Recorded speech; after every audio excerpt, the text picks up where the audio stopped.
Should Ottawa buy TV and internet ads in the United States to promote trade, given the Trump threats at this point? Oh, I mean, speaking as an international trade person, you know, well, I would say this. I always think it's a good idea to, to promote Canada to the world. It's probably why I have export promotion in my title. And so I have a general answer to it, which is I think it's always good to, to promote what is good about Canada to the world. I often share with Canadian businesses that they probably see me as their chief, promoter in the world for Canadian goods and services. So that's a yes? It's a general. I support promoting Canadian businesses doing exporting around the world, and that would include the United States. Okay, and for Premier Ford, he's threatened to cut off power or energy to the United States. Premier Smith is against that idea. There are different ideas of how to deal with things. Do you subscribe to Premier Ford's theory of tough love, of cutting off supplies? Well, I think what's really important right now is to work as Team Canada and to stand up for Canadian businesses and Canadian exporters. We know that tariffs, if applied to Canada, is going to be terrible. So we must work together and find lots of ways as we can to ensure that we find ourselves in a position that's good for the U.S. and that's also good for Canada. And I think we can do that. Premiers, how does Ottawa keep the premiers together or not? I think we work together. Monsieur Ford suggère qu'on arrête d'envoyer de l'énergie aux Américains comme mesure de négociation avec ces tarifs. Vous pensez quoi de cette idée-là d'utiliser l'énergie ou les ressources naturelles comme les minéraux critiques comme outil de négociation? Moi, je pense qu'on est dans un moment où on doit mettre de l'avant les avantages de la relation nord-américaine. Vous savez, on est des partenaires stratégiques dans plusieurs domaines, les minéraux critiques, dans le domaine de l'énergie, certainement dans le domaine des semi-conducteurs aussi, en particulier avec le Québec. Donc, moi, je mets beaucoup de l'avant les avantages, vous savez, parce que une décision d'un côté de la frontière a un impact des deux côtés. Et je pense que les marchés seraient certainement préoccupés de voir une relation ou des chaînes d'approvisionnement qui seraient moins fluides. Parce que vous savez, la plupart des entreprises ont des activités des deux côtés de la frontière. Ce que j'entends, c'est que ça serait une mauvaise idée parce que ça nous nuirait à nous deux. Nous, ce qu'on dit, c'est qu'on sera toujours là pour défendre les intérêts. On l'a toujours fait. On a toujours répliqué de façon responsable, judicieuse et très claire à l'administration américaine. Donc, il faut se tenir debout. Il faut être prêt à faire ce qu'il faut pour défendre l'industrie. Mais je dirais, pour l'instant, ce que moi, je mets de l'avant, c'est surtout, vous savez, dans une négociation, on peut parler des opportunités qui sont là. Mais seriez-vous prêt à les considérer? Seriez-vous prêt à ce qu'on met de l'avant? Bien, écoutez, on a toujours dit qu'on est très prêt. On prépare déjà une liste s'il y avait besoin de faire des mesures, justement, pour défendre l'intérêt de certains secteurs au Canada. Mais je pense que pour l'instant, on va continuer de mettre de l'avant ces avantages-là, tout en étant prêt, comme je dis, de mettre des tarifs, comme on l'a fait dans le passé. Et ça, je peux vous dire que nos collègues américains le savent très bien. Ils ont vu comment le Canada était prêt à défendre ses intérêts la dernière fois. Donc, c'est important d'avoir un ton aussi. On ne reçoit pas seulement des demandes, mais on met de l'avant des demandes. Quelle est la place des menaces dans une négociation commerciale de ce style-là? Bon, moi, je dirais il faut être toujours judicieux, je pense, de part et d'autre, mais il faut aussi avoir un message ferme. Moi, ce que j'aime aussi du ton qu'on a adopté avec le premier ministre du Canada, les premiers ministres des provinces, c'est qu'il y a un ton ferme. Alors, il y a un message de fermeté. On prend ça très au sérieux. On est préparé. Est-ce que c'est utile, une menace de ce style-là? Bien, je vous dirais, chacun approche ça à sa façon, mais je vous dirais d'abord le fait de dire qu'on est prêt et qu'on l'a déjà fait. Vous savez, la crédibilité, ça vient aussi de dire à quelqu'un, écoutez, on a déjà joué dans ce film-là, vous avez vu ce que ça a donné. Peu après que le Canada a imposé des tarifs, vous savez qu'il y a eu ensuite de ça, il y a eu des négociations pour lever les tarifs des deux côtés. Alors, moi, je pense que de rappeler ce qui s'est passé dans l'histoire, de parler aussi du fait que le monde aujourd'hui est de plus en plus divisé avec des enjeux géopolitiques et de mettre de l'avant l'importance énergétique du Canada pour les États-Unis. Moi, je pense que ça met toute cette question-là de l'énergie en avant, autant pour le Québec, Alors, autant est-ce pour que l'Alberta. vous préféreriez, dans ce cas-ci, que M. Ford cesse d'évoquer cette menace-là? Moi, je dirais, M. Ford, c'est un grand allié qui joue un rôle clé dans les négociations qu'on a avec nos partenaires américains. Il faut savoir que l'Ontario est au cœur aussi des négociations avec le Québec, avec l'Alberta, avec les autres provinces, parce que s'il y a un secteur, entre autres, où l'Ontario a beaucoup à offrir, c'est certainement dans le secteur de l'automobile, parce qu'on sait que l'une des chaînes d'approvisionnement les plus intégrées au monde, c'est dans le secteur de l'automobile.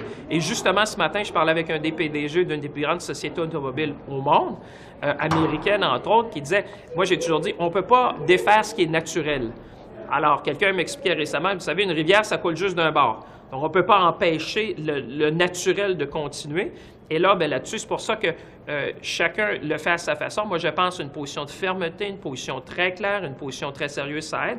En même temps, on joue, vous savez, aussi sur les avantages comparatifs en disant l'énergie, c'est aussi une clé gagnante pour le Canada dans la relation. Justement, sur la balance commerciale, tu sais, M. Trump se plaint que les États-Unis ont un déficit commercial avec le Canada. Mais l'énergie, si on l'enlève, figurez-vous que c'est nous qui avons un déficit commercial. Est-ce que c'est intéressant stratégiquement d'évoquer cette idée-là d'énergie? Bien, moi, je pense que l'énergie, c'est au cœur de la prospérité du 21e siècle, que ce soit l'énergie nucléaire, par exemple, où le Canada a 50 de l'ensemble des installations mondiales à travers des sociétés canadiennes comme Westinghouse, comme Cameco.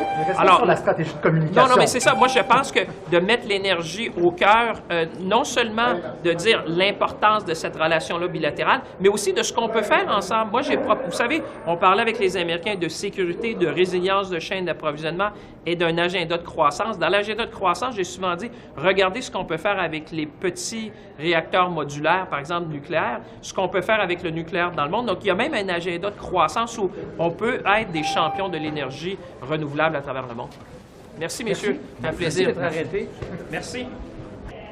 Est-ce que si on faisait au Québec comme en Ontario, puis qu'on arrêtait de vendre de l'électricité aux Américains, comme le suggère de faire John Ford, ce serait une bonne idée?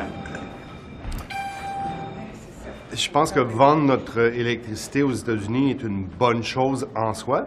Ça rapporte des revenus à l'État québécois.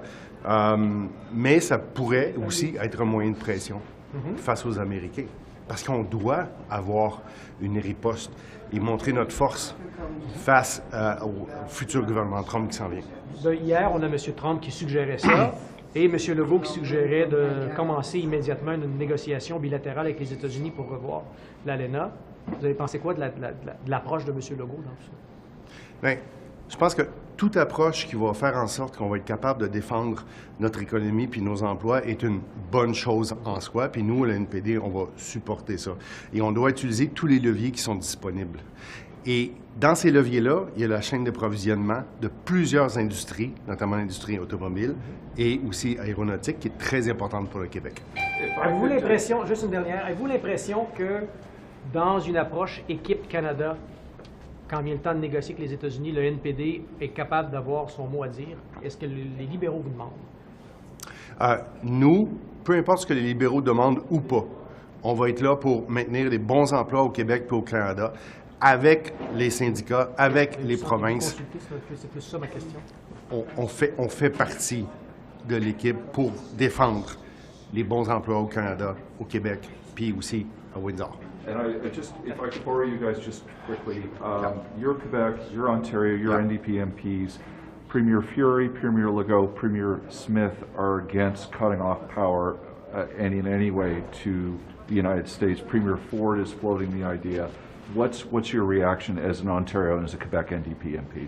Well, for us as New Democrats, I mean, we can continue to respond to whatever President-elect Trump wants to say on a regular basis. But what we can control is actually doing a domestic policy that actually increases our jobs and our investment in our own industries and workers here right now.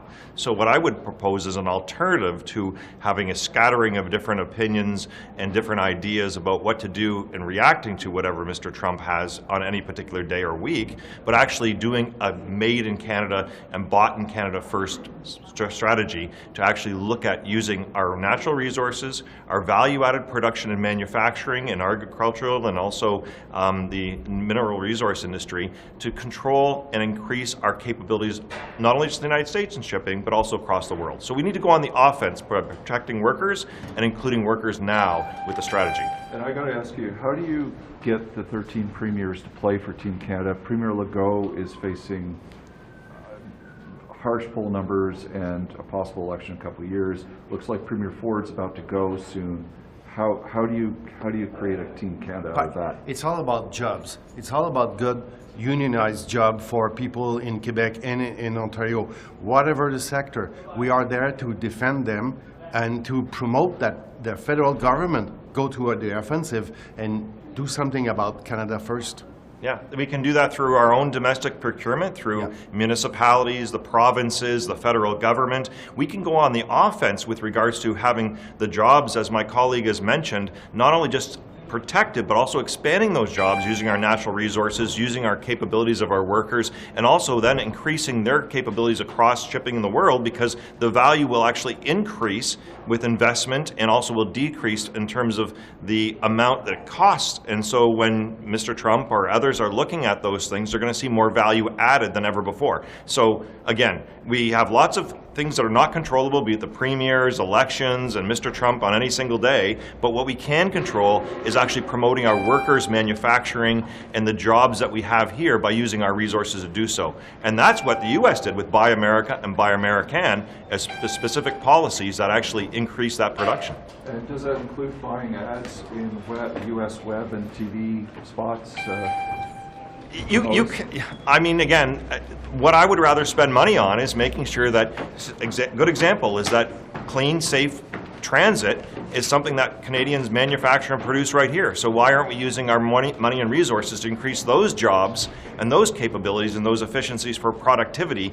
And that, I think, is more important than trying to do anything else that we can't control.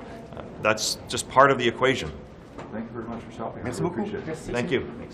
Mr. Wilkinson, got to ask you, are you considering export tariffs for Canadian uranium to the United States? I would say we're focused on finding a mutually beneficial outcome to the conversations with the American administration once it's in office. But, you know, the government obviously speaks for Canadian interests and works to try to ensure that we are advancing Canadian interests. The best outcome for us is a negotiated arrangement with the new administration, but of course we have to think about other options if in fact that doesn't come to pass. So that includes export fines for, sorry, I'm using the wrong term, but export charges for I would say that, you know, at this stage all options are on the table, but our focus primarily is on a negotiated solution that actually will further the mutual benefits that come from open trade between the two countries. So. Bonjour. Selon le Parti vert du Canada, Elizabeth May, chef du Parti vert. Mon collègue Mike Morris, aujourd'hui, il travaille dans sa circonscription. I want to make a couple of comments because I'm deeply saddened, angered, shocked by the latest so-called new target put forward by Minister Stephen Guilbeault on climate action. I was there for every minute of negotiating the Paris Agreement. I know it like the back of my hand. I think they've just violated the Paris Agreement.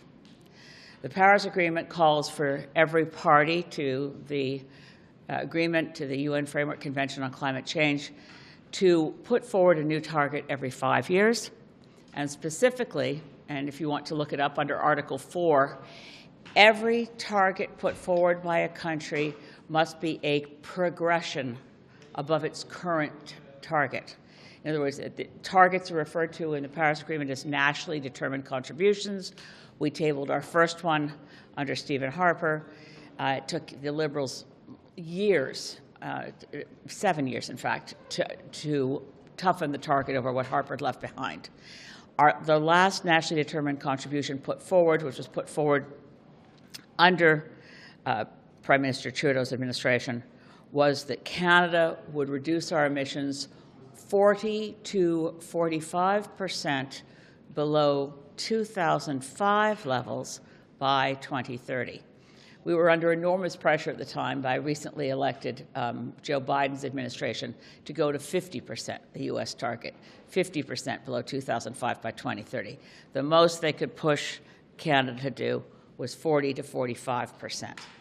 I know these numbers become mind-boggling, but what we just announced today was that we would go, instead of 40 to 45% below 2005 levels by 2030, we'd go 45 to 50% below 2005 levels by 2035. Now, if we work from experience, which I think is a good thing to do, we know that before the ink was dry on our commitment, the entire bureaucracy in the Government of Canada dropped the dash to 45% and only talked about the 40%. If we do that again, that means that we're talking about 45% below 2005 levels by 2035. We are already committed to reach up to 45% below 2005 levels by 2030. So adding 5 years to get to the low end of that range is not a progression. It is arguably weakening. So je suis déçue de découvrir que le gouvernement de Canada, le gouvernement de M. Trudeau et de mon ancien collègue, l'ancien militant écolo Stephen Guilbeault, a fait une décision de rendre un cible pour notre position sur le changement climatique plus faible que le dernier cible dans l'accord de Paris. I'm happy to answer any questions, but we knew they were short of reaching their target. When you're short of reaching your target on a legally binding agreement, you do more to reach your target. You don't play with the numbers and fiddle with the agreement and play fast and loose with legal commitments. Yeah, just on sort of Guilbeault's sort of justification for these new targets, that they're ambitious but achievable. Is that? They're neither. They're achievable if you do a whole lot more, and I don't see this government doing a whole lot more. And obviously, much less do I see Mr. Poilievre doing anything. That's the Liberals' only fig leaf in all of this, is that Poilievre would be worse. But I'm absolutely, when we see the climate events, one after the other, knocking the hell out of our economy, savaging communities, losing people's homes, losing people's lives, and this is what we do. We weaken our target. Maybe we think that since Trump is in the White House, we can just give up on everything. But I don't give up, and it's time to fight like hell for our own children and our grandkids. On ne vous a pas réentendu depuis la rencontre de M. Trudeau avec les chefs de parti sur la stratégie à prendre pour les tarifs que Donald Trump va imposer. Quand vous regardez ce plan qui pourrait être chiffré à plus d'$1 milliard pour protéger les frontières, est-ce que ça vous encourage? Oui, je pense que c'est la question pour notre réponse à M. Trump. Je pense que les efforts pour l'augmentation de sécurité de notre frontière, c'est les bonnes planifications, ce n'est pas un problème. Pour moi, le plus grand problème, c'est que les États-Unis a l'exportation illégale des armes à feu, des drogues aussi, qui sont entrées du Canada sur la frontière des États-Unis. Alors, je pense que le plan maintenant pour répondre à M. Trump, c'est possible que ça marche, mais je pense que M. Trump n'est pas quelqu'un raisonnable, mais on doit faire nous devons faire nos possibles. Donc, vous croyez qu'on doit aussi s'attaquer aux armes qui rentrent au Canada des États-Unis? Ça doit faire partie du plan? Oui, et c'est un grand problème parce que dans la période de M. Harper, les forces de notre frontière sont diminuées et nous avons un plus grand problème avec, particulièrement dans le cas d'armes à feu, pardonnez-moi le mot en français pour handguns.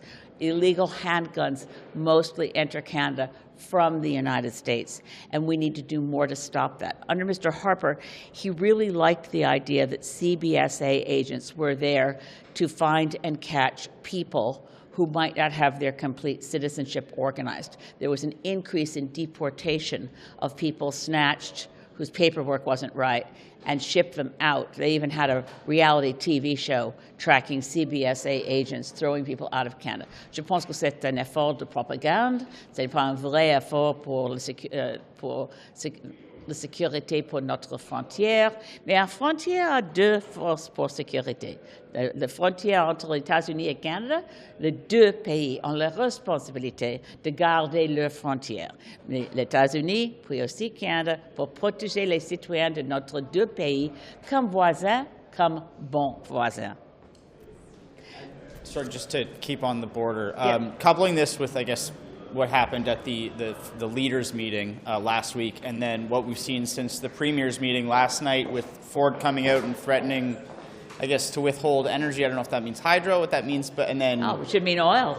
I don't know how much oil Ford has, but we then on Canada has a lot, and we ship most of it to the United States. Mm-hmm. But on that note, we had Premier Smith coming out saying she's going to create a new, I guess, border force. I don't know if this is a good cop, bad cop thing that they're doing comparing with what Freeland and Beaublanc were, but how do you see this sort of... I think, I really do believe, as much as I'm enraged by the hypocrisy from the Liberals on climate, there are many things the Liberals do that I can't support. But I am really absolutely, as leader of the Green Party of Canada, in support of us pulling together as a country, Équipe Canada, Team Canada. I didn't think I'd ever find myself thinking, you go, Doug. But when I see Doug Ford, say, okay, so maybe we'll hold our energy. It's best that we stick together. It's best that we not freelance. It's best that we say to Mr. Trump, we're listening. We hear you. What I hear is a man who doesn't understand trade deficits. He converts a trade deficit into giving us money. If we succeed in selling them more things than they sell us, that doesn't mean they're giving us money. I find it baffling that anyone who claims to have an education in anything like business, as Mr. Trump claims he has, could think that the United States is handing over billions of dollars subsidizing Canada and Mexico. You think he'd be embarrassed to say something that displays such ignorance of the way of how you interpret a trade deficit. But in any case, we need to be prepared. We need to take him seriously. A 25% tariff on all Canadian goods exported to the United States would be devastating for our economy and for jobs. And I think that as leaders gathered in that room, Monsieur Blanchet, who is never accused François Blanchet of being a nationalist, except for Quebec. But we're on the same page. We have to protect Canada's economy and Canada's jobs from Trump's threats. And certainly Mr. Singh and Mr. Blanchet and I were very happy to say we're going to do whatever we can to support a Team Canada approach. I'm noticing a specific name of those leaders. I think Mr. Poilievre, to be charitable, he may be on the fence about it. Thank you. Merci. Minister, when do you think it's time for a woman to lead the Liberal Party? I think women in leadership positions across our country is something we should all be striving for. What about the Liberal Party? And I don't think it's just women. I think we should be looking to ensure that leadership positions across our country in public and private institutions are held by a diverse array of individuals. And so that's one of the reasons I ran for public office, to ensure that we have the ability to see the Canadian population in the leadership positions in our country. And that's something that I think we should all be looking to achieve. Do you think in 2025 we should have a woman leading a federal party?